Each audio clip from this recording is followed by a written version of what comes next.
Marvin Harrison Jr. touchdown. Marvelous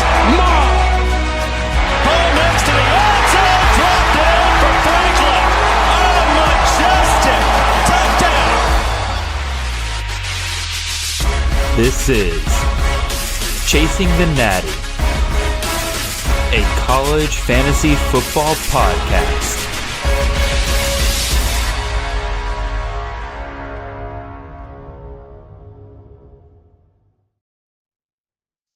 All right, welcome in everybody. This is Jared Palmgren, host of the Chasing the Natty podcast. I hope you guys are having a wonderful ride to your work. What am I saying? I'm so used to saying the same thing. Hope you guys are having a wonderful Wednesday or Tuesday. Oh my goodness. And I'm screwing up already. Tuesday evening here. Yes, we're doing something a little different this week, y'all. We're doing our CTN episode live here. This is going to be kind of a fun time. Again, you guys are already dropping a few questions there in the chat. We got a ton of questions we got here ahead of time from Twitter, just as we normally do. But we're just going to run through pretty much all of them here. If y'all can let me finish my little spiel here to start, we'll get back underway here. Again, we are the College Fantasy Football Podcast on the Campus Again Podcast Network. You can find us on all of your podcast feeds and on YouTube every Monday and Wednesday morning during the season. And we'll be going back to our regular Monday release schedule during the off season after we take a break during the month of December. If you want to support the great work we're doing here, head on over to campuscanton.com and subscribe there with one of our tiers starting at $2.99 there. You'll find everything you need for your CFF, Devi, and C2C embedding needs there, including rankings, articles, tools, and even more than that. You can also find me and the show on Twitter. I'm at CFF_Jared, and the show is at Chasing the Natty, and the handsome devil over there to my left is Mr. Justin Leo at Volume Pigs on Twitter. Justin, how you doing tonight, sir? Hey man, I'm doing good. This is exciting, switching it up, the format. So interested to see what sort of questions we get tonight. And it won't be too different for me, I guess, in terms of the research, because usually I just wing it anyway. So we're getting questions that, didn't really have a chance to research. So it won't be too different for me. But yeah, excited for this weekend as always. Again, it's championship week. Again, obviously, these are some of the more important start sits and everything like that. But for the most part, unless you have a USC player, you are looking at this and saying, all right, who are the guys who've gotten me this far and who can I rely on this week? And then, you're going to have a few spots you're going to need to fill over. And that's what I imagine we're going to help people out with here tonight. We got several people already in the chat dropping some questions there. We're going to probably hit those up first before we start hitting up some of these Twitter questions here, Justin, because I want to reward the people who are here listening to us live. So I guess without further ado, I guess we could just go ahead right into it. Again, we're not going to do game breakdowns or anything here tonight. This is solely just our time with you guys. We're going to discuss these sit and starts with you guys. And if you got further questions, please go ahead and let us know. We'll start with Ray's question here. He's got two quarterback questions here. Kaidon Salter or Chandler Rogers? Or actually, we'll start with that one. Kaidon Salter or Chandler Rogers? Who are you going with, Justin? Who does each one play this week? Salter plays, oh my goodness, I don't remember off the top of my head. Oh my goodness. See, this is why I don't do this live. Already. What was that? When they ask, can they put in? I was saying when they ask, can they put in who the team is playing? Because I don't remember off the top of my head which team each player is playing. Yeah, hold on, give me a second. I got this. So Roger's playing UAB. Yes, yeah. North Texas is playing UAB and Liberty is playing UTEP. Yep. Yeah, I don't know. I mean, Rogers, at least according to Fantrax, has the better matchup. Fantrax says UAB is worse against opposing teams' QBs, but Rogers has also been a little bit up and down this season. Although I like him quite a bit. Salter has been a little bit more consistently elite. Absolutely, just like a touchdown bandit within the red zone. And the matchup against UTEP doesn't really scare me, just as a cursory view. I mean, the person who's asking this probably knows more about the matchup than either you or I, Jared. But just as at a face value, I don't know, UTEP doesn't really stand out to me as a really good or really bad matchup. So I'd probably roll with Salter just because he's been better all season. But yeah, Rogers, he's been great this year. He's definitely been a quarterback that he's impressed me more than I thought I would be by going into this year. He overtook Stone Earl, but I always kind of knew that quarterback situation, whoever started there, was going to be good for fantasy. But I agree with you. Probably Salter's the way to go here. And then the other question here, Austin Reed or Frank Harris. Austin Reed, man, with Drew Hollingshead there at offensive coordinator, it has definitely been a bit of an up and down ride for that Western Kentucky offense this year. And you're definitely looking at a little bit of a risk there compared to years past versus Frank Harris. This offense started off kind of rough to start the year here. And Justin, I don't know if you knew this, but I saw this tweet recently, but this offense has scored 41 points per game in the last 7 games. They have been absolutely rolling. The whole different thing here is that they've been relying a little bit more on the running backs this year than in years past in order to actually finish their job into the end zone. Obviously, Harris is not running as much recently, but if I remember correctly, they got themselves a nice little juicy matchup this weekend against... Where are you? Tulane. They play Tulane. That's not nearly as juicy of a matchup as I was thinking. I must have been confusing them for another team. Yeah. Yeah, I don't like that matchup nearly as much. But again, you got Austin Reed going up against FIU. Let me ask you, Ray. I'll say this: if it's a 6-point passing touchdown league, I go Reed. If it's a regular passing touchdown league, I would go Frank Harris. Yeah, for me, I'm a little bit more worried about that matchup for Frank Harris. I know it's crazy to start him or to sit him after he just scored 61 whatever points last weekend.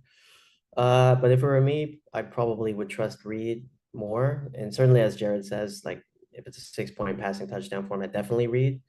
If it's 4-point, maybe there's more of a decision there. But for me, I think I probably would trust Reed just because the matchup is good and Reed's actually been. I know early on people were sort of worried, but in general he's been pretty good this year. Just feels a little safer. So yeah, right. If it's a 6-point passing touchdown league, I would go with Reed.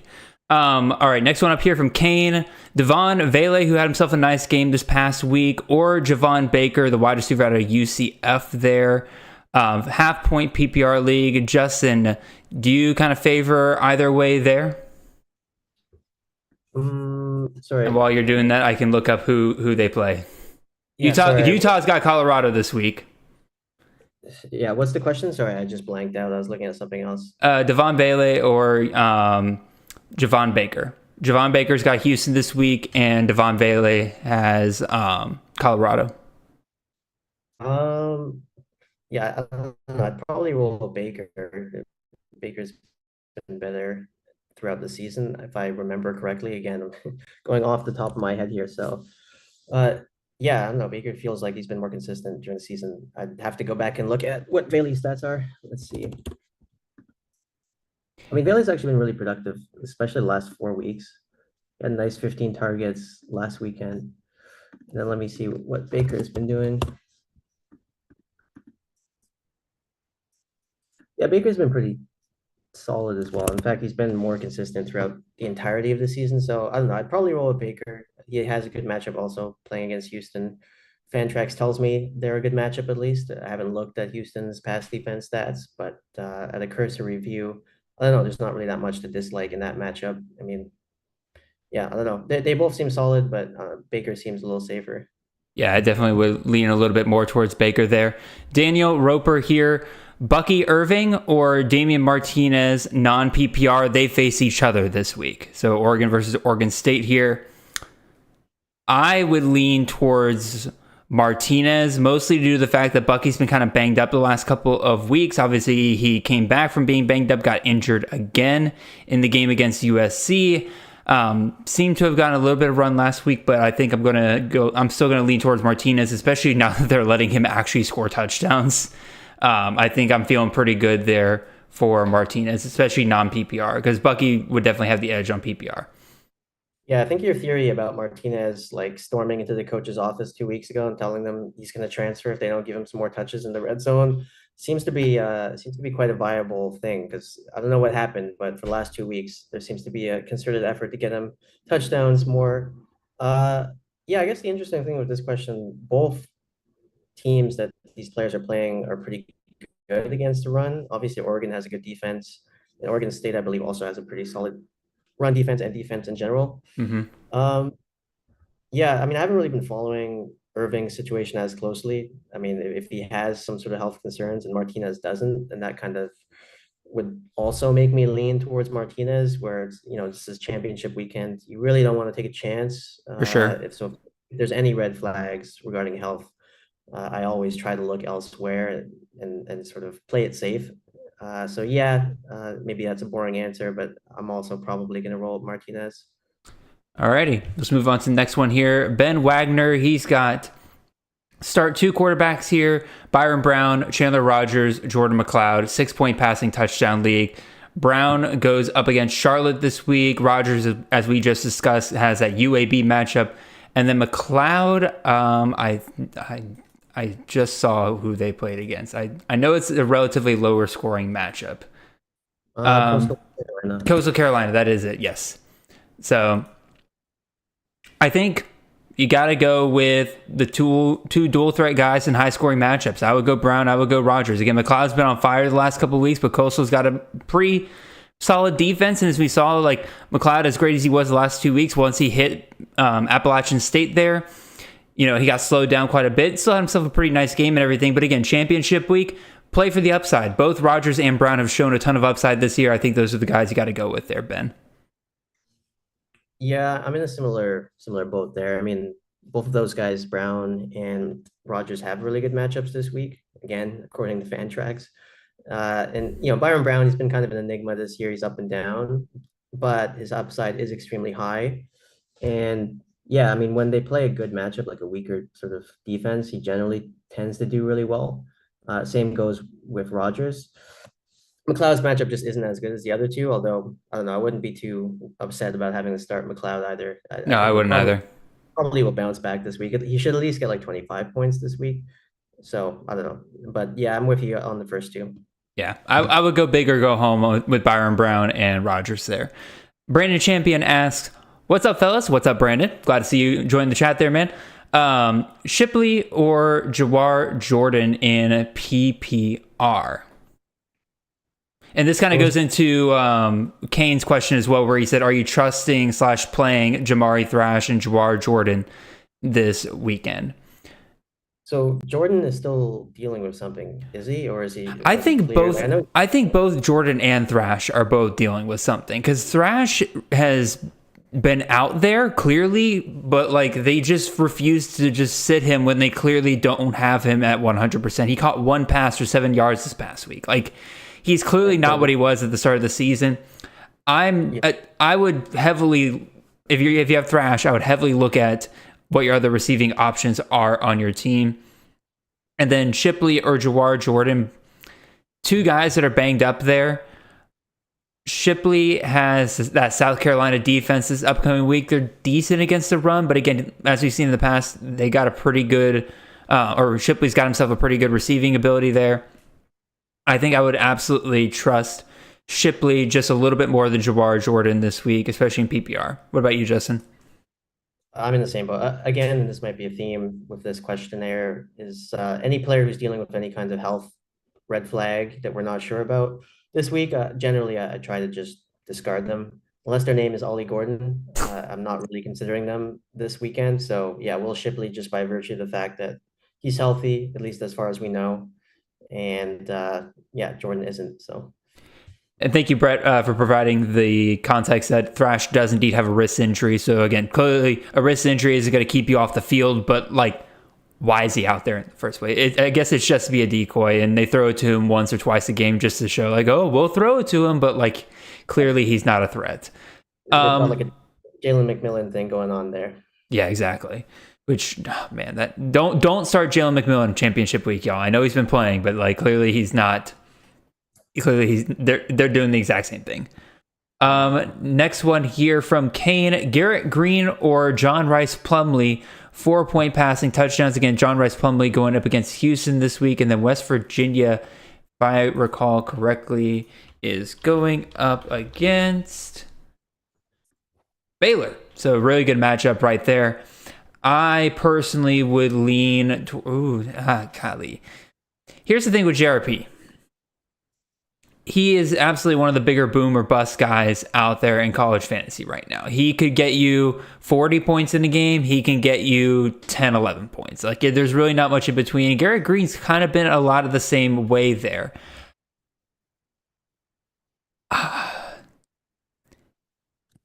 Because he's had himself some really, really big weeks this week. And so this is a really, really close one. I don't know, Justin. What do you think, man? I'm a little stumped on this one. This is a really good question. Yeah, I was just looking up the stats for both. They're pretty similar. Like both have had some really big games. Both have had some pretty poor games. Green's worst game was like 16 points in terms of like the full games that he played. He had like one 16-pointer. I think he had one. It was like 22 points. Let me see again. Yeah, one 16-pointer, one 23 points. But outside of that, every game. Oh no, he had a 20-point game against BYU too. Yeah, so they're both kind of up and down. So obviously maybe a bit of risk with each. For me, I think I'd roll with Green. I don't know, Plumlee's, because remember he got injured and then he came back and now he's healthy. But I don't think he's been quite as good since he came back. I know he had one big game like maybe 2 weeks ago. Yeah, he had a good game against Oklahoma State, and he played all right versus Western Virginia also. So I don't know. I mean, for me, the margin between both would probably be pretty small. They're both pretty similar profiles. Both have good matchups this weekend. So it's not really a lot to decipher between the two. At this point, it's kind of a gut pick. Yeah, I just like Garrett Green a little bit more. I'm not really sure why. There's not really a logical reason behind it. So maybe this person who's asking, to take that with a grain of salt. But if I was picking, I would pick Garrett Green. Yeah, I think I lean slightly towards Green as well. Like you said, mostly due to the fact that JRP's kind of been banged up. But again, Green missed some time as well. So we'll definitely see. Ray H, continuing down the chat here. Again, he's expanding on the question we had earlier where he was asking between Bucky and Damian Martinez. Well, now he's asking Damian Martinez or Marcus Carroll versus Old Dominion. Old Dominion's got a pretty solid rush defense for all of their faults. That's kind of where they excel right there. But here's the thing. Georgia State's going to try to run the ball down your throat. Win or lose, that is what they're going to do, and Marcus Carroll is going to be a big part of that. Old Dominion, they have been banged up. They've been playing a ton this entire year. I think that Carroll is a talented enough running back to kind of overcome any kind of strength that Old Dominion might have there. I would trust that more than I would trust Damian Martinez to overcome the talent that is on that Oregon defense, which is actually... For those of you who haven't gone and looked at the recruiting classes of the last couple of years, littered with 4 and 5 stars all over that defense. So again, Damian Martinez is a really good running back. I don't entirely trust him to overcome that, at least compared to Marcus Carroll. So I would go Marcus Carroll. Ray, what about you, Justin? Yeah, well, obviously Martinez has been really good for the last 2 weeks. Carroll has been good all season. I know he had like one sort of bad game, but in terms of volume, he's been extremely consistent. And he's been very, very good from a production standpoint also. So, yeah, I mean, the minute I saw that he still scored like 20 points or more against LSU last weekend, I was just like, okay, this guy, you have to start him every week. He seems to be fairly matchup proof. Yep. Yeah, I mean, they're playing another G5 team. So, I know Fantrax says Old Dominion's run defense is really good. I don't know how much I sort of buy into that. I mean, it's kind of, there are a lot of factors at play, like if they're just really bad against the pass, other teams are going to exploit that, etc. So there's always those dynamics. You don't want to take those rankings too absolute. Yeah, I don't know. I still trust Carroll. He's earned the benefit of the doubt. He's been good all season. So I would just plug him in at this point. It's championship week. Start your stud guy. Yep, for sure. Next one comes here from Japes Jr. He's asking Eugene Wilson or Javon Baker, half-point PPR. Eugene Wilson, Trey Wilson, as he goes by, is playing against Florida State this week. Javon Baker, as we mentioned before, he's going up against Houston. Normally, I would say Trey Wilson. Here's my problem. He's not going to have the starting quarterback this week. And that does change things. And that does kind of impact things like the connection that Trey Wilson and Mertz had down the stretch really was impressive. And again, believe that Trey Wilson is talented enough to probably overcome a switch in quarterback here. He probably would do fine. But again, Florida State's got a decent defense. That's a new dynamic. They got to build some chemistry within the next week and everything like that. Versus Javon Baker, as we pointed out earlier, he has been reliable for whatever UCF quarterback has been put up this year. John Rice Plumlee, when he's out there, loves to target the hell out of Baker. So I think I would still go with Baker, even though if Wilson and I believe Jack Miller is the backup quarterback at Florida, if they click, I think Wilson has the higher ceiling. But I think Baker is the safer play here, which is where I usually go in championship week, is just try to go with the safe play that you know what you're going to do. I'm in the same boat. Yeah. I mean, maybe the backup quarterback has, establishes a good connection with Eugene Wilson, but maybe he doesn't. So, there's a risk there in terms of starting Wilson. Whereas with Baker, it's like, okay, you don't really have that same sort of red flag, even if he doesn't score a touchdown. I mean, in general, like his volume is still good. I don't know if you mentioned what format this league is, but I mean, especially if it's PPR, like he gets consistent volume. He doesn't have to score to still have a good game. So, and they have a good matchup. So there's not a lot to dislike with Baker this week. Yeah, it's a half PPR point league, so I think that's a pretty solid look there. All right, before we get to any more questions, first of all, I want to thank all of you guys here. Again, we got several people in the chat here tonight, and you guys are keeping it lively here. Appreciate all of you who have been sharing this, bringing in your friends to ask their questions and everything like that. This is fun. Again, I'm glad we could do this here to end the season. It's a little bit more interactive for you guys. Again, it's also something maybe trying out a little bit maybe for next year. I don't know if this is something we'll do every week next year. Just kind of seeing how it goes here tonight. So if you like what you see, go ahead and hit the like and thumbs up button there. Go ahead and share us, subscribe if you haven't already. All of that good jazz. You guys know what you got to do when you're watching your favorite YouTubers. So go ahead and do that. We'll move on to Jay's question here. He said, "What's up, guys? What's up, Jay? Malik Sherrod versus San Diego State, RJ Harvey versus Houston, or Judkins versus Mississippi State need 2 out of the 3 at half-point PPR." So basically, who are we sitting between Sherrod, Harvey, and Judkins? I'll fling this one over to you, Justin. Sure. Yeah, for me, and in case you missed it, I released today my running back rankings for the week. So I feel like I should probably stay true to whatever I ranked in that list. And if you saw that list, you'll see that RJ Harvey, I believe I had him at number 3 this weekend. He's been absolutely crushing it, especially the last 2 weeks. I think he's gone over 30 points back to back. And you mentioned his PPR, he does get receiving usage too. He's taken a couple of catches for massive gains throughout the season, and they have a really good matchup this week against Houston. So yeah, for me, in terms of the one I want to start, RJ Harvey is my guy. Or were we starting 1 or 2 in this? We are starting 2. Starting 2. So the other one was Judkins, and who's the other one? Malik Sherrod. Oh, that's right. Yeah. So Judkins has that rivalry game, right? Mississippi State. Sherrod, New Mexico. So Sherrod's had 2 weeks back to back now where he scored around 10 points, if I remember correctly. He hasn't quite his volume is still good, but the production hasn't really matched. Let me just verify this. Yeah. And actually his volume last week wasn't that great. He had 14 touches, but the week before he had 19. And before that, it was looking pretty good. Yeah, I don't know. I'd probably roll with Judkins. Fun fact though about Judkins, he's the only running back right now who has over 200 carries, but hasn't crossed 1,000 yards. But he's right there. He's very close. He's at 990 something. So for me, I'm gonna roll with Judkins because I know he's gonna get a lot of volume. He's Lane Kiffin's guy in the backfield, and he's had a lot of big games this season. I know Sherrod's had some big games too, but we got 2 back-to-back weeks now of just kind of meh performances from him. He could have a big bounce back game, but I think this weekend you want to bet on the safer pick, and Judkins would be that for me. Yeah, Judkins has really come alive here to kind of finish the season. I think he was playing hurt to start the season. I think that kind of explains the slow start there. I think a lot of people are kind of freaking out. But again, once he got back from that injury, things kind of looked more up for him. Sherrod, as you kind of point out, is kind of on a little bit of a downslope right now. I still like Sherrod, and if you could fit him into your lineup, I think it's okay. But if you're going to ask me between 2 top 15 running backs versus Sherrod, who I believe, if I recall correctly, is in the now my stat sheet refuses to load. Yeah, Sherrod, granted he was hurt for half the year, Yeah, Judkins is RB22 so far this year. I know for a fact that RJ Harvey's in like top 5. Yeah, Sherrod, I can't spell people's names, that's why.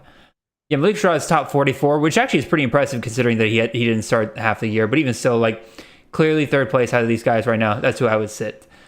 Japes Jr., another question here. Thomas Castellanos to bounce back or Donovan Smith? I think you got to go with Smith, mostly due to the fact that, one, UCF's run defense is atrocious, and if Donovan Smith decides to run in this game, he should be able to pick up probably more yards this weekend than he's ever picked up before. To this point, Castellanos has been playing hurt. Kai Robichaux, as you kind of point out in your question there, Japes, he has emerged. They don't need Castellanos to run nearly as much. They don't want him to run nearly as much because they have to have him if they're going to have a chance to win that game. And so I would go Smith. I like the matchup. It's pretty easily Donovan Smith for me because I think hasn't Castellanos like hit 10 or less fantasy points over the last 2 weeks? It's been ugly. Let me verify. And they're playing Miami too. That's a solid defense. Excuse me, he's hit 13 fantasy points and 13.24 fantasy points. So either way, that's a hard start. I would go Donovan Smith, who has been after a bit of a rough start. He is now a top 12 QB on the year, and he has hit 20 and 35 points in the last 2 weeks. I think it's pretty. I think Smith's the way to go. Yeah, I'm in the same boat. I mean, Smith really burned me in one of my leagues early in the year. Obviously, he wasn't playing very well, but lately, at least in the second half of the season, seems to have sort of measured out or sort of hit more consistency. So, and really, it's sort of the lesser of two evils, I would say here. I mean, Castellanos is just. I mean, Donovan Smith's a top 12 quarterback on the year. He's not been a bum.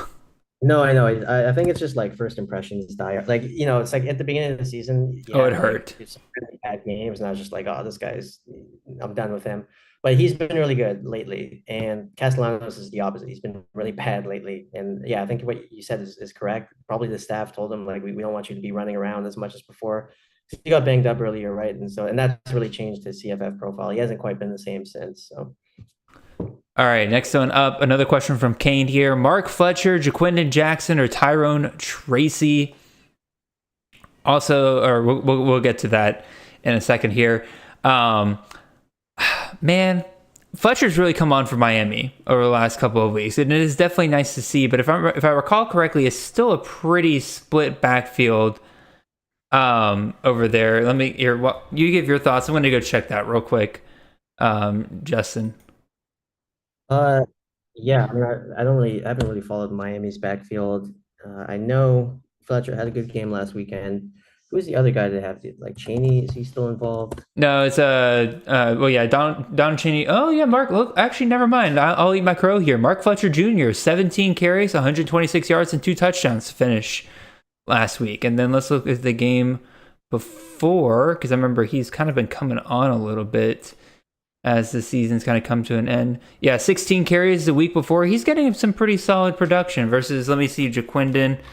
Off the top of my head, if I remember correctly, he's kind of been up and down here to finish the year as well. Yeah, 10 carries in the previous 2 weeks. You got Boston College. He plays Colorado. Jaquindon. He does play Colorado. That's actually a really good point. But also, again, if you're only getting 10 carries, like, do you want to risk him only getting 10 carries, even if it's a bad defense in championship week? I'd probably still go Mark Fletcher with his solid matchup against Boston College there. And then Tyrone Tracy, again, it's too split between Tyrone Tracy and Devin Maccabee still in that backfield, kind of going back and forth between those two. I'd rather not. And then the other question here, he has Fletcher versus Braylon Allen versus Isaac Gernardo versus Tyrone Tracy. Again, I'm not touching the Louisville backfield right now. I don't know who's going to start, who's not. So I'm throwing out Gernardo there. Tracy, same thing. Purdue's backfield I don't like. It's between Fletcher and Braylon Allen. Braylon Allen's playing, and Braylon Allen, when he's out there, he's going to get touchdowns for Wisconsin. So I think it's probably not the smartest play in the world, but again, I think I'd still rely on him being the stud there at Wisconsin, especially with their passing game just really not clicking quite yet in that Dairy Raid system over there. So I probably lean towards Braylon Allen. Yeah. Yeah, for that second question, I'm in the same boat. They play Minnesota this weekend. Minnesota, they're not a cream puff matchup, but they're not terrible either. Wisconsin should be able to run the ball on them. And obviously, like Ches Malusi is no longer in the picture there. He got, knocked out for the season, a month or so ago. So Braylon Allen's actually a pretty good play now. I know he was banged up like a couple of weeks ago, but he had a good game last weekend. Like they used him quite a bit. So I assume he's healthy, almost 100%, if not 100%. So I'd probably roll Braylon Allen there, but I wouldn't be too upset if I had to start Fletcher either. Alrighty, so the last question we have here in the comments is from Goose, and Goose's question was also on the Twitter page, so I think that's a good opportunity for us to move over to the Twitter questions here. And those of you who are in the chat and you've not been able to ask your questions yet, that is totally fine. Go ahead and drop them there. As we do this, we'll try to get to them as soon as we can. But again, we got a whole bunch of comments here on Twitter that we're going to get to and start making our way through these as well. So Justin, we'll start here with CK's question, running back question, PPR league, sit one of these 4 running backs. Yes, I am breaking the rules tonight, y'all. Typically, I only allow you guys to give me 3 names, but you know what? It's championship week. We'll help you guys out as best as we can here. So again, CK, you're asking us to sit one running back between RJ Harvey, Malik Sherrod, Kamani Vidal, and Ashton Gianti. I think I'm staying away from that Boise State running back room as best as I can. I got some bad info last week telling me that GNT wasn't going to play. Nope. Not only did he play, he looked pretty dang good last week. Obviously not the absolute dynamite fire that we had over the last couple of weeks, but clearly it's going to be a split backfield between GNT and Halani. And they also got John Brace Dunbar coming in there and getting some touches as well. They're going up against Air Force this week, who hasn't been quite the dominant team they were to start this year, but even still, it is a school that loves to slow the games down, limit your offensive possessions, stifle you on defense. The touchdown opportunities, in my opinion, for Boise State are going to be much more lacking this week than they have been in the last couple of weeks. I don't want to trust which Boise State running back is going to get those. Last week they had Utah State when they had like 6 or 7 touchdowns there, right? They had 6 touchdowns. Plenty of touchdown opportunities to go around. GNT got 1, Halani got 2. You had a few more for the receivers there. Versus Air Force, I could totally see this being a game where, there's only maybe 3 touchdown opportunities for Boise State. Compared to some of these other teams, like Troy is going to absolutely destroy Southern Miss. I'd absolutely start Kamani Vidal. RJ Harvey versus Houston, that's going to be a high-scoring game. I'm fully in on that. Malik Sherrod's probably the only other one I'm a little iffy on here because, like we mentioned earlier, his volume's kind of dipped just a little bit, but he's still clearly the number 1 guy there. San Diego State, their defense isn't as strong as in years past, so I would sit Ashton GNT out of this group right here. Justin, do you have thoughts, man? Yeah, the problem with Genti is not only that his health is a question mark, but also just the fact that Halani is back now. So, Genti was massive early in the season, but Halani was out. So there was sort of a caveat next to his production. And then obviously Halani's been good recently while Genti's been out. So even if Genti is cleared to come back, it's like Halani's not just going to go, he's not just going to be relegated back to playing backup, right? I mean, he's also going to be still quite involved this weekend. Yep. And if I remember correctly, last weekend, what happened was Halani took most of the touches in the first half and then scored a lot of points. And then they were up, a bunch of touchdowns. And then Genti kind of came in the second half. So that's not really confidence inspiring in terms of Genti. Obviously, he's really talented, but you have sort of 2 big question marks. One is the health, and 2, it's a split. We know it's a split. Versus the other 3, they're kind of, the designated bell cows for their teams now. And as you mentioned, that I think Harvey and Vidal, those guys are easy starts. Sherrod is a little bit more of, he hasn't been as productive the last 2 weeks, but we still know he's the primary sort of ball carrier there. So there isn't really a concern. Is he going to be splitting touches for someone else? And there isn't really a health concern with him either. So just by that process of elimination, I think Genti has to be the odd man out. Yep, I'm in full agreement. All right. Next question here from Goose. Pick 2 quarterbacks out of Jaden Daniels, Michael Penix, or Frank Harris. And he, of course, has the wonderful matchups right there in front of us to reference there. It's got to be Daniels and Penix here, right? Washington Yeah, State's secondary is awful. Texas A&M's defense has been awful. I mean, Jaden Daniels is coming off back-to-back 60-point weeks here. Again, now do I expect that to happen again this week? Probably not. But Frank Harris is clearly the odd man out here. Tulane's got a really, really solid defense. It's that they're not quite shut down. I think Frank Harris can find some points here. Don't get me wrong. But Daniels and Penix, like, it's such a tier jump from Frank Harris to those two right there. It's not even close, in my opinion. Yeah, I mean A&M obviously is in flux also, and that Very LSU true. staff are all the way in on trying to get Daniels the Heisman. Like just evidenced by the fact that they left him in the game last week to score 8 touchdowns. They were up, I don't know how many touchdowns at that point, but they're all in and trying to get him his numbers. Even the wide receivers too. I think they're just trying to get their guys, their awards because they realize they're not going to compete for a national championship at this point, so they might as well. And then obviously Penix. I mean, this guy's been money all season. Don't really see a reason why that would stop this week against Washington State, unless, I don't know, maybe there's some like really bad weather or something. I haven't checked the forecast, but unless there's some sort of strange other reason, I don't really see the argument to start Harris over those two guys who have been studs literally from basically the entire season up to this point, right? Yeah, for sure. All right, next question, also from Goose, and not gonna lie, y'all, it's a little bit of the Goose show for the next 4 questions here. Xavier Legette versus Clemson, Chris Mitchell versus Western Kentucky, or Brandon Presley versus BYU. There's things to like among all these guys, and there's things to dislike among all of these guys. The guy I think that there's the most to like is probably Chris Mitchell versus Western Kentucky. We saw again last week.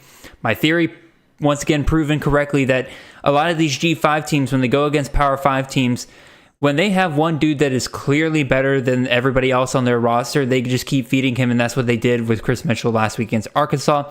They're going up against Western Kentucky this week. They've got themselves a very porous secondary there. I think Mitchell will be able to find some pointage there. Should be a pretty high-scoring game.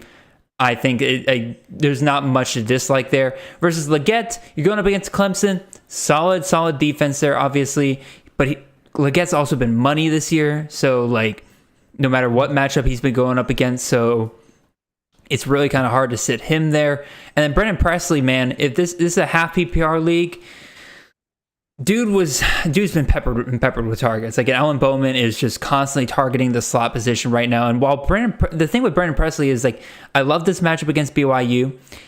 He is just with the way that offense rolls, he's just not getting touchdown opportunities. Again, if they get close enough to he's in the slot position, they're going to target him maybe 5-10 yards down the field. That's where he eats his money. You notice a lot of times that he'll end with like 12 catches for like 70 yards. Like, he is not getting hit with the big plays there. He does not generate a ton of yardage after the catch for the most part. He is fully just a PPR monster, but this half-point PPR.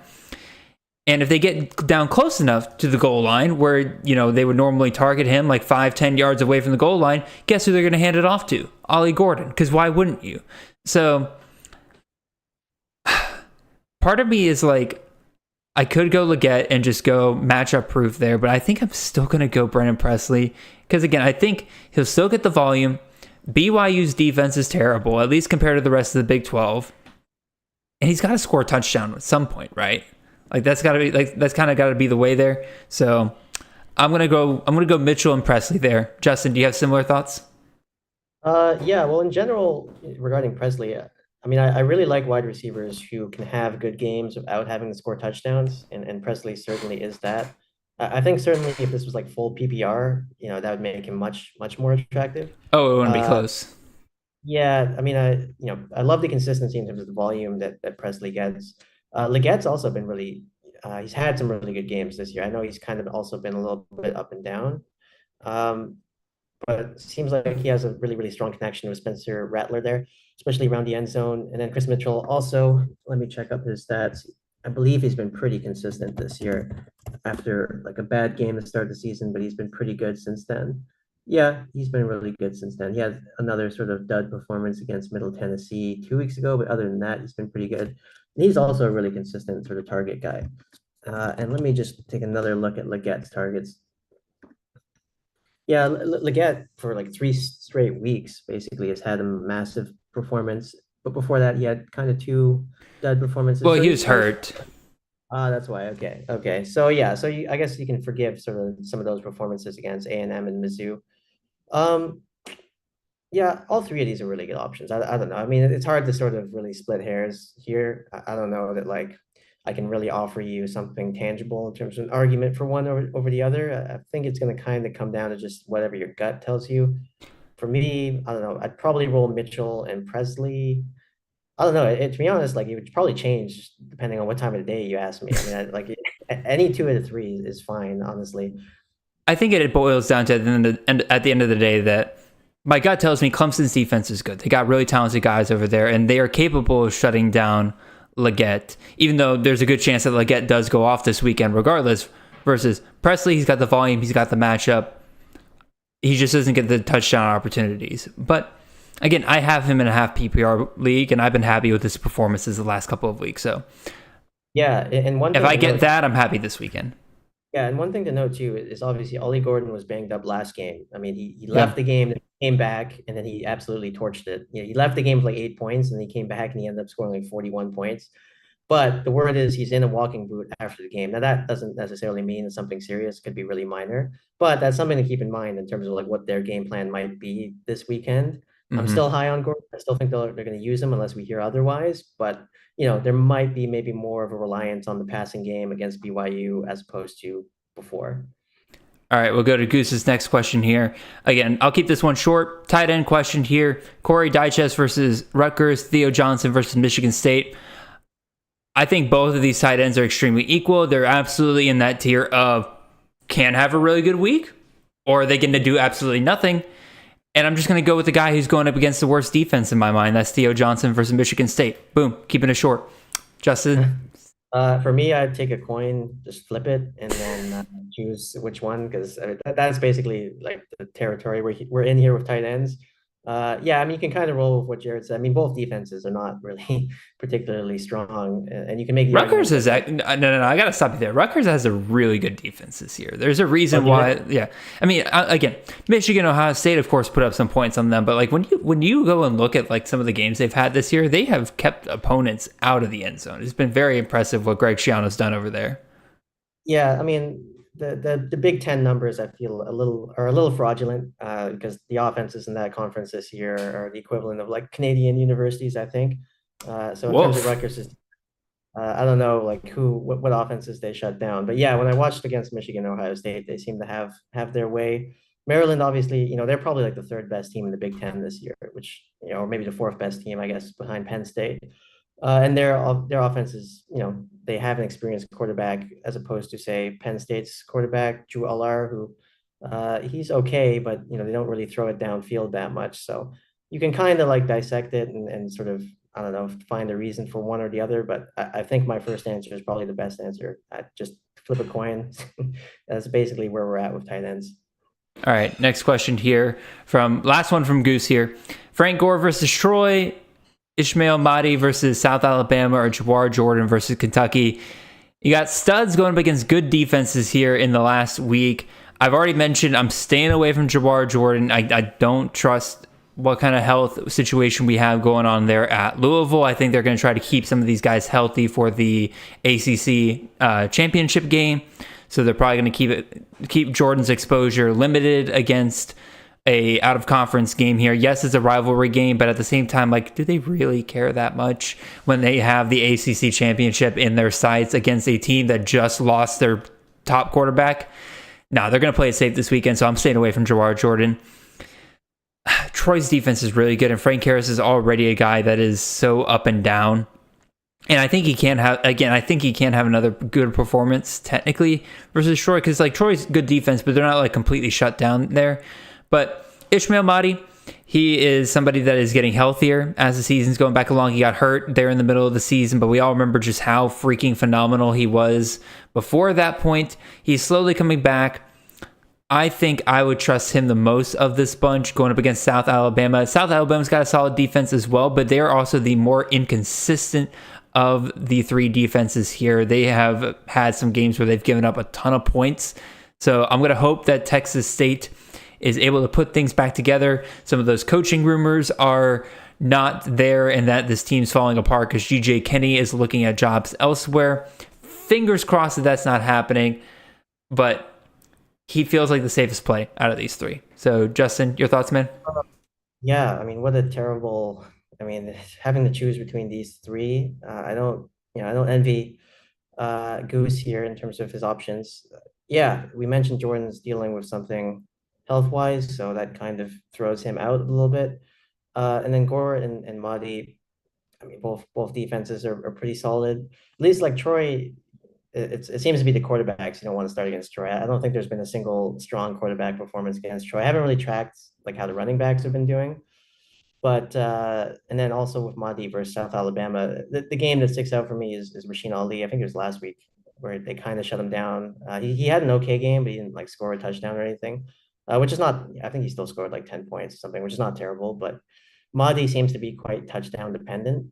You know, when he scores, he has a good game. When he doesn't have a good game, which is not that uncommon from other running backs, but him more so than a lot of the other players. I think is really touchdown dependent. But I think, the consideration kind of comes down to him and Gore, just due to the fact that Jordan's got something health-wise. I don't know. Probably I'd roll with Mahdi just because he's a little more consistent in terms of his output, if I remember correctly. I'm just going off the top of my head here. But Gore is like the poster boy for that sort of up and down, volatile production. And he's just not a player that I feel like you could ever trust in like a format where you have to start a player. So by process of elimination, taking the less of all the evils here and just going with Mahdi. Yeah, pretty much the same thought process I had. And Goose asked on his last question, like, do we trust Theo Johnson even with Penn State firing Yursich last week? That might be a plus, if I am being real. So we'll see how Penn State looks without Yursich over the next couple of weeks here. We'll move on to our next question here from Buffalo Shoes, C2C. Start one tight end in a PPR league here. Dalvin Smith versus Florida International, Jared Wiley versus Oklahoma, Ben Sano versus Iowa State. Again, tight end questions. It's hard to differentiate these three guys. Sano's probably been the most consistent of these three, but he's also got the worst matchup in Iowa State, which for all their faults has a pretty solid defense there. And so I think I'm still going to lean with Dalvin Smith. Again, they target those slot guys quite a bit. We know Dalvin Smith. He's labeled a tight end, but he's absolutely one of their other slot wide receivers there.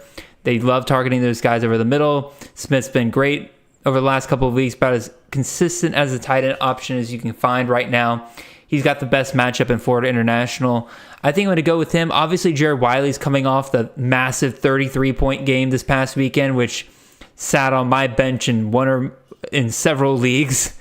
Hurt a little bit. So, but at the same time, like, it's tight ends. How are you going to guess these things are going to happen?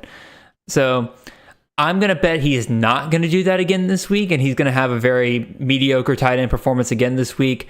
I'll go with Dalvin Smith again, that little cheat code wide receiver in a tight end slot against a good matchup, and roll with it. Yeah, I'm going to invoke sort of a similar reasoning that I used last week's show, although I don't believe it led me to the right answer. But when it comes to tight ends, try to just default to whoever's getting better target volume, if there is one. And Dalvin Smith, of the three, I was just checking now, seems to be the best in terms of targets per game.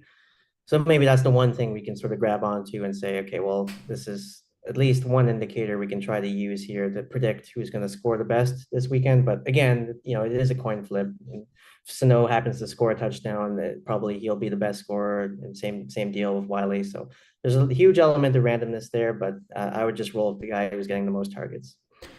Yep, sounds good. Taking a quick second here to let us catch our breaths, but also to remind you guys, if you have been watching this whole time, and one, if you have not put your start-sit questions in the chat, we're still taking those in the chat. Right now, we're just doing the ones on Twitter because we caught up on the ones in the chat. So feel free to drop a few in the chat if you need to there. And then two, if you're enjoying this content, go ahead and hit that like button, subscribe, all that good jazz. You guys know I got to remind you guys that roughly every 20 minutes here.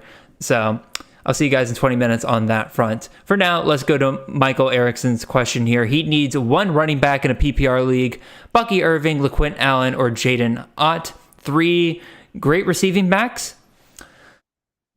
3 guys all with question marks. Big question marks. Obviously, Jaden Ott, question mark with him as he's going up against UCLA this upcoming weekend. That has been a defense that really has had one bad performance up until this point. Again, up against Arizona. I don't know what happened that week, but they just couldn't get anything going with their offense or their defense. Ott is probably the best performing of these three right here. Again, we were wrong to doubt Jake Spavital this year in terms of his usage for Ott. Now, granted, I think part of that was a good chunk of the running back room getting injured before the season started. So that's probably part of it. But even still, it doesn't matter now. Ott's clearly the main guy. They're still running with him there.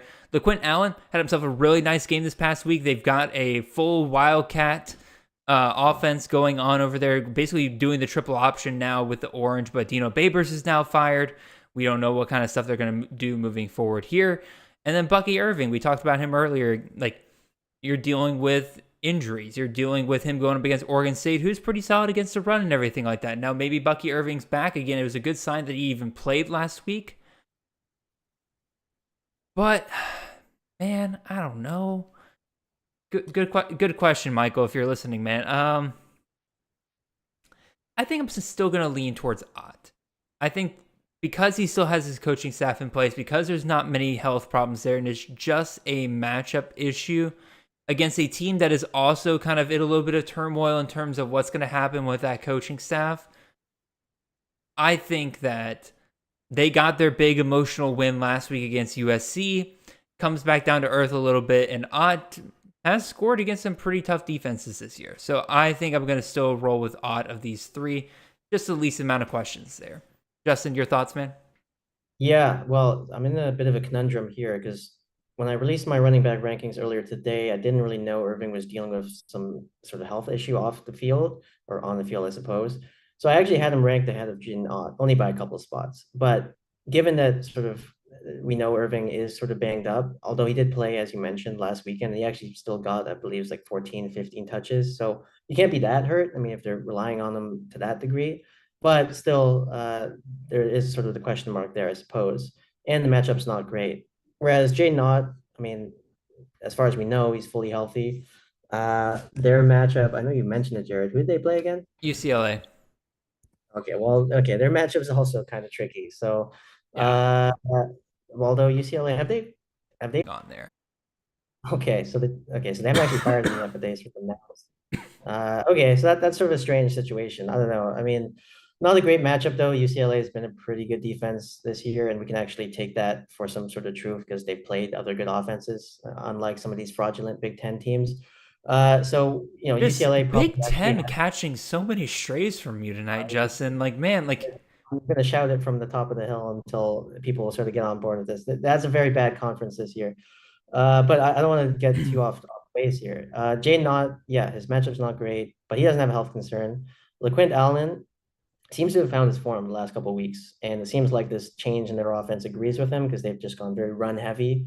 And actually, even though they're quite run heavy, last week he saw his like season high in terms of targets. He saw like 8 targets last weekend. Caught all 8 of them. He only got like 21 something yards, but if we're talking like a PPR, and it is a PPR league, I mean that 8 catches, 21 yards, that's immediately 10.1 whatever points. So like obviously, he's probably gonna have a good game that week if he continues to see target volume like that. But for me, I think I'm still gonna roll with Ott because he's been very consistent all season and he doesn't have really any question marks in terms of like his individual profile. But Allen's intriguing also. I wrote about him in my rankings this morning. You do feel a bit conflicted there because he hasn't been that consistent this season, but he's been really good the last couple of weeks. So I suppose it kind of comes down to like how much of a risk do you want to take. For me, I wouldn't really want to take a risk, so I'd probably roll with Ott, but I wouldn't be too unhappy about starting Allen either. Brett, let's keep the chat PG, sir. I do not want to hear any more about UCLA shooting their wad. Anyway, that joke fell flat. Anyway, let's go ahead and move on to another question here. This one also comes from Buffalo Shooters. We just answered a question from him a second ago. I'm not really sure why Twitter separated his questions here. Anyway, start 1 QB here. Stone versus Navy, Will Howard versus Iowa State, Warner versus Memphis, Ward versus Washington. I guess Stone. He's probably the guy playing the best at the quarterback position right now. He does have a little bit of dual threat ability compared to the rest of these guys. Obviously, Howard has probably the best dual threat ability of these 4 guys. But again, the Iowa State matchup is a little bit tricky right there. I don't love relying on that. Navy's defense has been horrendous, so I'm going to lean towards Stone here. I don't really have a strong feel on any of these guys, though, compared to each other. What about you, Justin? Yeah, okay. I'm assuming Preston Stone, Will Howard, EJ Warner, and Cameron Ward. Yes. Hold on. I saw. My internet went all shut down. You had a second? Yeah. I think I overloaded. I hear you. I lost you there for a second. Oh, no problem. Right. Do I need to repeat my answer? Was I just like completely No. We'll just go ahead and pick which guy you're gonna go with. Yeah, I'll roll a Ward. He's been pretty good last 5 games or so. So yeah, hold on. All right, I'm just gonna ask in the chat. Can y'all hear us now? Oh, good lord. All right. If y'all can hear me in the chat, please go ahead and give me like a thumbs up in the chat or something like that. That way I know you guys can hear us.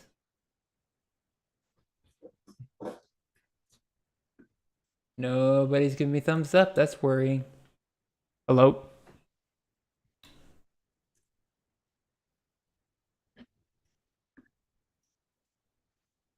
Okay, Jay says he can hear it. All right, let's move along. All right, Justin, again. yeah. Stone, Howard, Warner, Ward, who are you going with? Yeah, give me Ward. All right, going with Cameron Ward.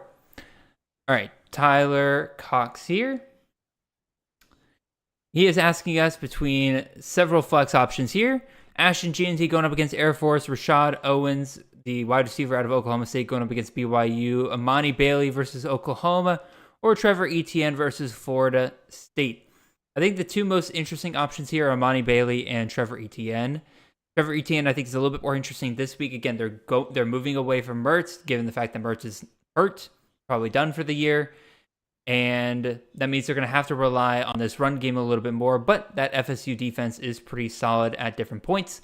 So I'm going to lean towards Amani Bailey here. Oklahoma has shown themselves to be pretty susceptible to the run. We saw it against Kansas. We saw it against Texas. We saw it against several teams this year that, while that defense is pretty stout at times, that, again, their weakness seems to be with the run.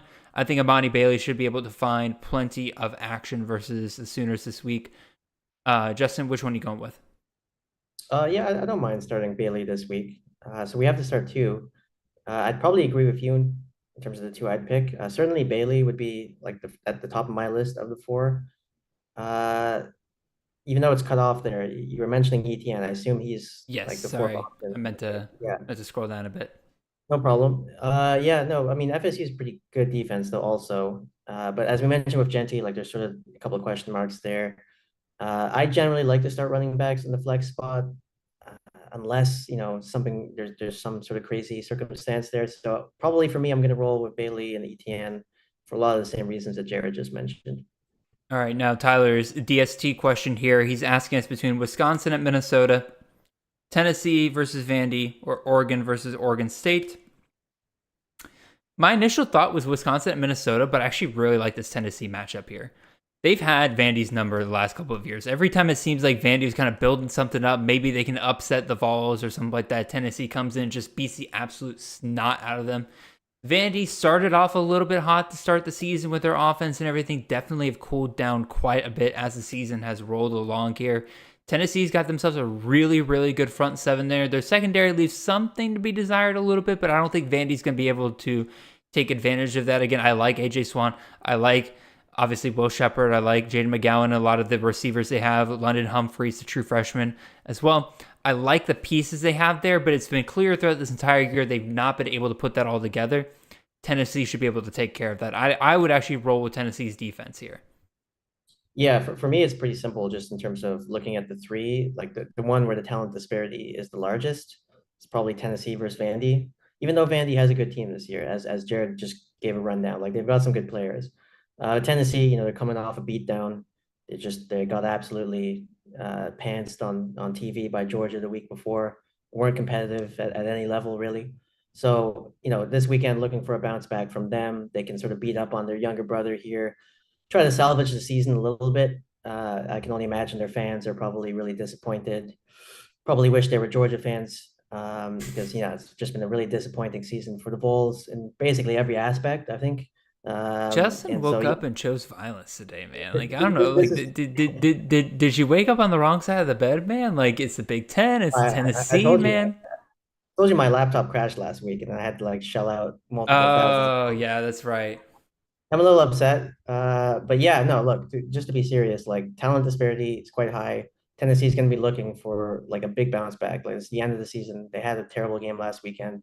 It's been a bad season really overall for them. So, use Vandy, try to like salvage the season a little bit. The other two, Oregon versus Oregon State, I mean, that could be a close game all the way.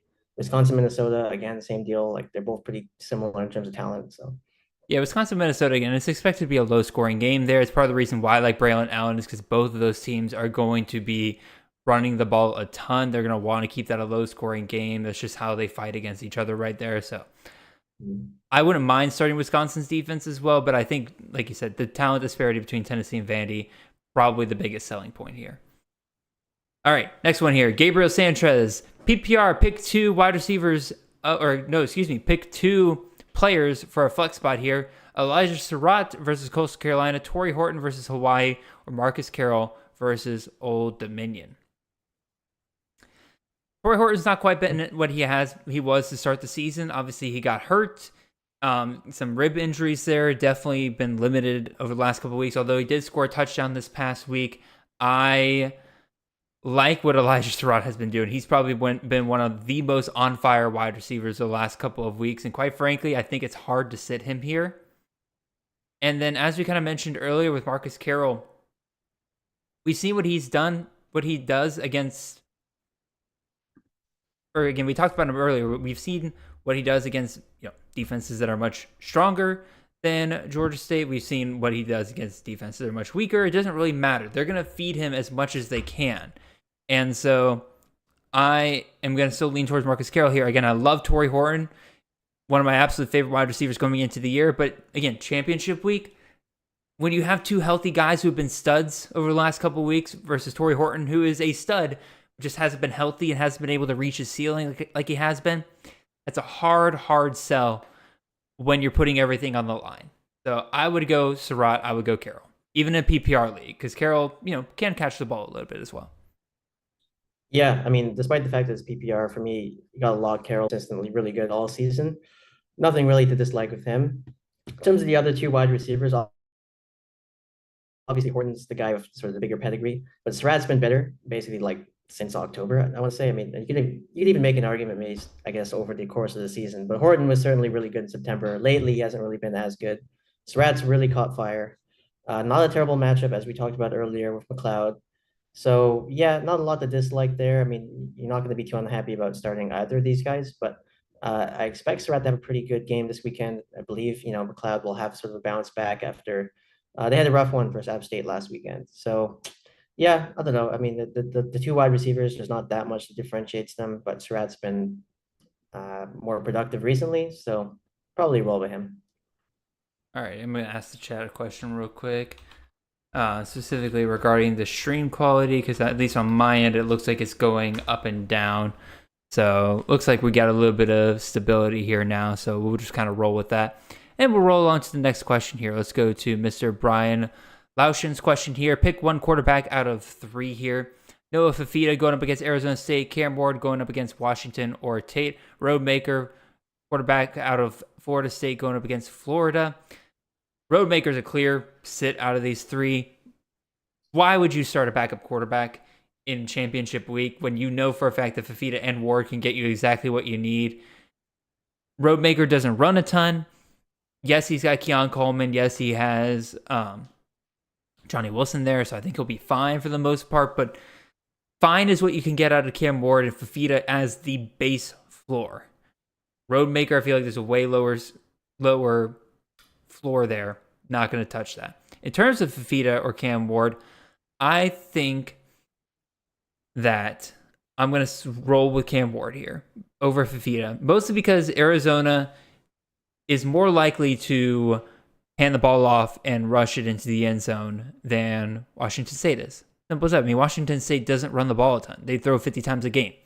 Ward is going to get more touchdown opportunities than Fafita for the most part here. Again, they both have solid matchups here. Arizona State, Washington, rivalry games. Both of these teams are going to want to score a ton of points here. I'm going to lean towards Ward. What about you, Justin? Yeah, I'm in a similar boat. I mean, Rodemaker is a fun idea this week as like a sleeper. Like if you're in a really deep league, you're just looking for a starting quarterback. Like he's a good name. I don't even know if he's that. I feel like it's just getting way too cute. Well, yeah, like I said, like if you're in a very deep league, he's a potential option just to, because you never know. I mean, he's playing against Florida. Florida's also without their quarterback, so things could get crazy in that game. But in terms of this question, yeah, I think Rodemaker's hard pass. He's clearly not in the tier of the first two, and then Fifida versus Ward. Uh, Nothing really stands out to me about either's matchup. Obviously, Washington is a better team than Arizona, but their defense doesn't really scare me that much.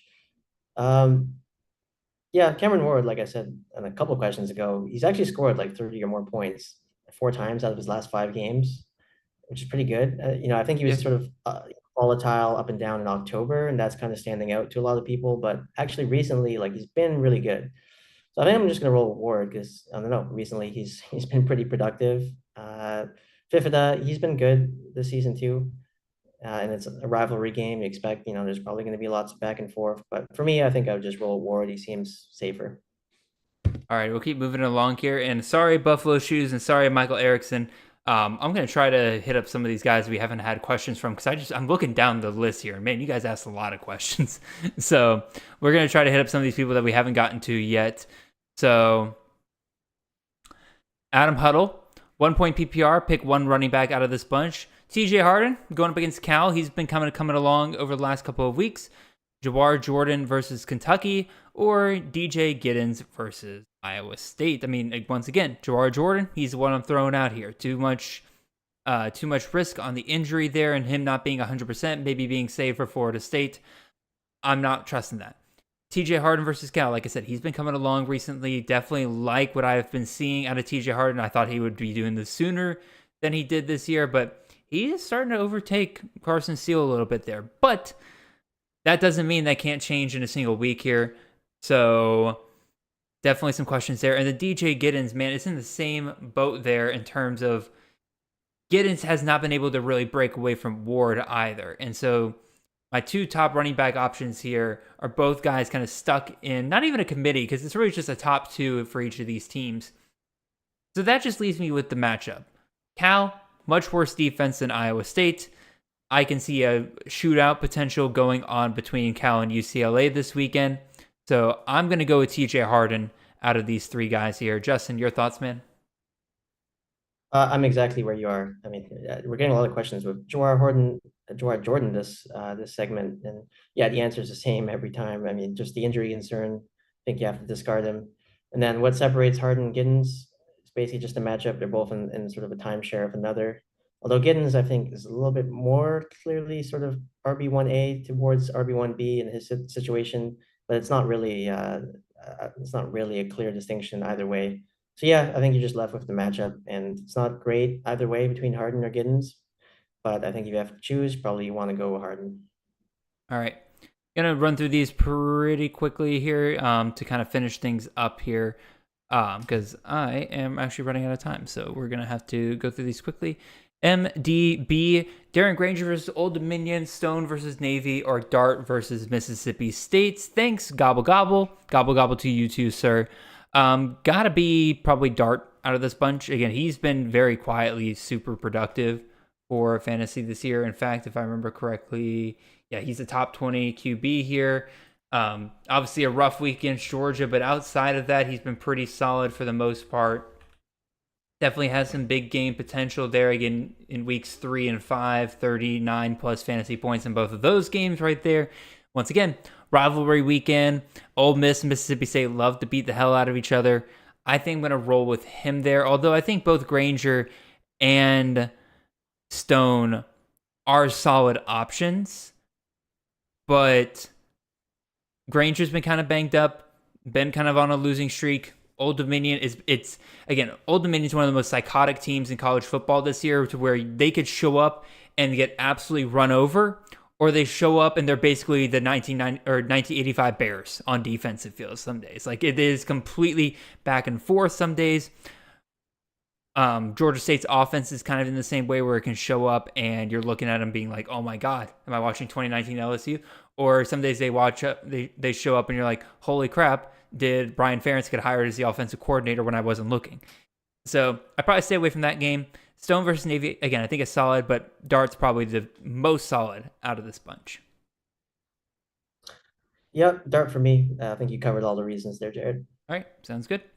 Andy Amreen, half-point PPR league, need 2 for flex/super flex. So I guess there's just 2 flex spots here. KJ Jefferson versus Missouri, Rocco Becht versus Kansas State, Frank Gore versus Troy, Jaden Ott versus UCLA. Normally in a super flex, I am always biased towards the quarterback position. I should probably actually put the question on the screen. But Jefferson offense has just not been working at all this year. Rocco Becht. What has Rocco Becht done this year? Well, let me find this man. He's QB 57 on the year, and he has had 1 game over 25 points this year. So that's not really the greatest use of your superflex option right there. You got Gore and Ott both with rough matchups potentially, but as I mentioned earlier, I trust Ott this weekend. I don't trust Troy as much. I don't trust Gore versus Troy as much. But at the same time, I think still the ceiling's higher with Gore than either of these 2 quarterbacks in the situations that they're in at the moment. So I'm going to stick with the running backs here. Typically I don't like starting running backs over quarterbacks in a super flex spot, but that's just kind of what I have to do here. For me, I think I'm going to go one of each. Jefferson, I don't trust him against Missouri. He had a good game last weekend, but they've been really up and down. It's a very strange thing going on at Arkansas this year. Even after the OC has been fired, they're still sort of up and down on offense. Rocco Becht, I mean, if you just look at his production in isolation, like if he was a running back, the number's not that bad, actually. So, like, if it's between him versus Frank Gore Jr. and Jaden Ott, I'd probably still roll with Beck. I know Kansas State has a good defense, though. Like, to be fair, I guess like all 4 matchups are pretty good defenses. So, but I just like Beck because he's a quarterback and he's actually been decently productive throughout the season over somebody like Frank Gore, who, I don't know, he's very, very, very volatile. And then Jaden Ott is probably going to be my second pick. Again, tough matchup, but he's been pretty good this year. He's been pretty matchup proof. So I think Beck and Ott would be the 2 I'd pick. All right, moving on to Dan Miller here. 2 wide receivers out of Lincoln Victor, Jay Macklin, Joshua Cephas, or Malachi Corley. I think an easy sit here is Jay Macklin. Again, he's been super touchdown dependent. Clearly, when he doesn't get the touchdowns, he can have really, really bad weeks. So I'm going to sit him out of this bunch. That really leaves starting 2 between 3 really good options. Dan, you got to be able to put in all 3 of these guys somehow in your lineup, unless you have a really small lineup. But gun to my head, I'm going to stick with you know what? I'm going to go with the matchups. Lincoln Victor versus Washington, I like that. Malachi Corley going up against FIU this week. Joshua Cephas is going up against Tulane. The matchups decided there. I'll go Victor and Corley. Your running back question here, Ashton GNT or Cody Schrader. Do I go with the banged up guy I'm not entirely sure what his role is going to be against a really good defense, or do I go with Cody Schrader, who's going up against the Arkansas defense, which has been absolutely horrendous this year? It's going to be Cody Schrader 100 times out of 100. And then start 3 quarterbacks between Austin Reed, Byron Brown, Kaidon Salter, Michael Penix, or Bo Nix. I think I'm going to go with the 3 dual threat guys here. Going to go Bo Nix, going to go Kaidon Salter, going to go Byron Brown, and that's that. Justin, you want to run through those real quick? Yeah, well, it's a boring answer for me. It's actually the exact same. Cool. Wide receivers, Victor, Corley have good matchups. Running back one is pretty obvious to me. And then quarterbacks, I mean, you could make an argument maybe for Reed or Brown, but I don't know. The other 3 seem safer. All right, next question here from Dogtown Red. By the way, shout out to Dogtown Red for knocking me out in the BTR Dynasty League. Both of us scoring over 300 points in that league, in a sit-start league. So it was a really, really high-scoring matchup. So well done to you, sir. Start 2 tight ends here. Bryson Nesbitt, Jake Bringstool, or Justin Jolly. Gonna go Brillingstool and Jolly just because of the matchups. Again, Nesbitt's been on fire, but obviously last week we saw that it's not a guarantee every single week. NC State's a solid defense. South Carolina, UMass, definitely much lower tier of defense there for those guys to go up against. So I'm gonna go with Brillingstool and Jolly. Yeah, I mean, I'd probably, again, I might just flip a coin here and go with whatever that tells me. You got a 3-sided coin, Justin, you want to show me? Well, I'll flip a coin between each and then figure it out from there and just go like almost playoff style. I don't know. Yeah, there's nothing really for me to like differentiate between all three. Nesbitt's been pretty productive lately, but I don't know. I might just copy Jared's answer here. All right, last one here. We can run through the other ones from Michael Erickson and them in a second. Just naming names. Like we'll just name names, like who we would go with. No analysis. Okay. Faraway Todd's the last one we'll do full analysis on. Again, quarterback, pick 2, Drones, Armstrong, or Henderson at LSU. Man. See, like, Henderson I don't want to trust because, again, backup QB, but he is dual threat and is the LSU defense, man. Like, they give up everything. So I think I'm going to go Henderson. I think I'm going to go Armstrong. Drones, he's been a solid waiver wire pickup for you in a ton of your leagues there. But I think Armstrong has kind of been kicking it off here a little bit as he's gotten the starting job back. It's UNC's defense, who has been very up and down this year. I think they're going down to finish the year here. So I'll go Henderson, Armstrong. And then at running back, between these guys, just picking one between what I don't really trust any of the Duke running backs. It's just been going back and forth between those guys all year. Braylon Allen in Minnesota. Again, I like Braylon Allen in Minnesota this week, but I think I'll go Jaquindon Jackson just because of the matchup versus Colorado. And hopefully he can get more than 10 touches this week, given the fact they should be able to outmatch Colorado there. And then at flex, White at Baylor. Who's playing Baylor again? Oh, it's Jaheim White, the West Virginia running back. Yeah, let's go with. I'm going to still go with Jalen Polk. Again, you're talking about a top 12 wide receiver on the year. Yes, he inexplicably just nothing last week. They had, like, Oregon State did a really good job covering him. Washington State's not going to do that again this week. I think you let go of the burn and you start Polk again this week. He's been money for you all year except for last week. So let's go with that. All right, Justin, real quick, these three. Yeah, can you scroll down real quick? Oh, I am so sorry. I could have sworn I had it up. That's all good. I'd probably roll Armstrong and Henderson. Armstrong's been good since he came back. I don't know if that getting benched sort of gave him a kick in the pants or whatever, but he's been good back-to-back weeks. UNC, it's a tougher matchup, but I don't know. I'd probably choose him. Running back, I'd roll with Allen. He was really good last weekend.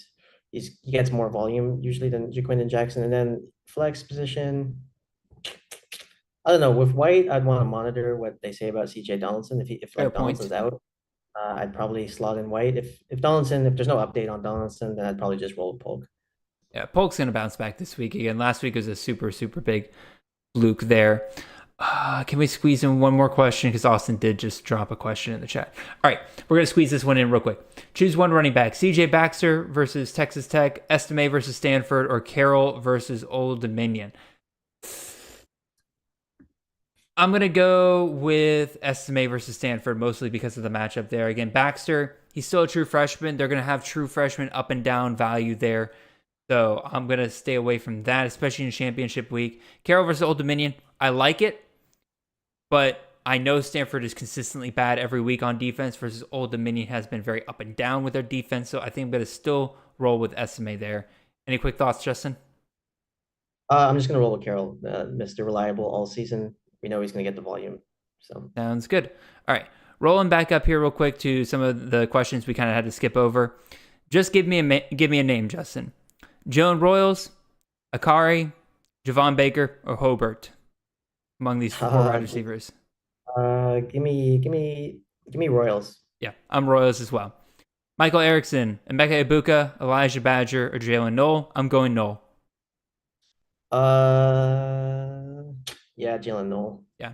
Egbuka, that is going to be something I'm going to dissect after this year. I need to figure out what happened with Emeka Egbuka. That is probably the biggest bust in fantasy this year. Obviously, he got hurt, but at the same time, like, even when he is playing, he's just not getting the targets like he did last year or what we kind of expected out of the Ohio State offense. Anyway, Corey Horton, Povale Ashlock, Jalen Polk, or Jalen Wright, the running back out of Tennessee versus Vanderbilt. Give me Jalen Polk. Yeah, give me Polk. That's how I'm feeling as well. Adam Huddle here, 4-point passing touchdown, one quarterback here. Jalen Henderson, LSU, Alan Bowman, BYU, Jared Guest versus James Madison. Henderson, right? Yeah, Henderson for me. Sounds good. And there we go. Got all the questions. And we got it done in the nick of time. We got about 3 minutes left here, Justin. So in those 3 minutes, why don't you go ahead and let everybody know what they can expect from you over the next couple of weeks? Got some things figured out for postseason stuff? Yeah, well, I mean, for those of you guys who've been around, you know, I started in the off season, so this off-season there'll be similar content. For the remainder of this week, I'll try to post QB rankings for this weekend for the Saturday games. Other than that, it's pretty much the same stuff that I usually do. Most of you, I recognize the names. I know you subscribe or you follow me on Twitter, so you already know all about it. And you can find me on Twitter at Volume Pigs, link to my websites and my profile. Yeah, absolutely. Go check out the rest of Justin's stuff. Again, here at CTN, we're going to have one more show after this week. Again, we're going to be teaming up with John Lobb in order to bring a video version of the CFF Awards this year. I know me and Justin are working on that article with Lobb this year. We also got Mike Bainbridge, Joe Goodwin, and a lot of the other guys there at Fantrax putting that together. So absolutely be on the lookout for that article in the show that'll be coming out after that. Once that show is out, CTN will be taking a break to finish the season. Again, bowl games, stuff like that. We're going to sit back and enjoy those. We'll bring back analysis in the new year in terms of what we've learned from those games. But during the month of December, I'm going to enjoy my time with my family, give myself a little bit of rest, get myself recharged, because you guys know we'll be back in January, starting way too early with analyzing what is coming in the next upcoming year. But a lot of great stuff for you there. And for those of you who are here and watching on the YouTube version of the show, especially those of you who are here watching live, I want to give a little sneak peek at a announcement that we'll be having here soon, and I am going to throw it up on the screen. And for those of you who are listening on podcasts, you're going to have to go and check out the YouTube version to see the little teaser I am throwing up on the screen. Little announcement we'll be making after the regular season, so be on the lookout for that. All of you in the chat, appreciate you guys for joining us. Really appreciate you guys coming on here, asking the questions. Felt like we had a really good time here tonight. This was fun.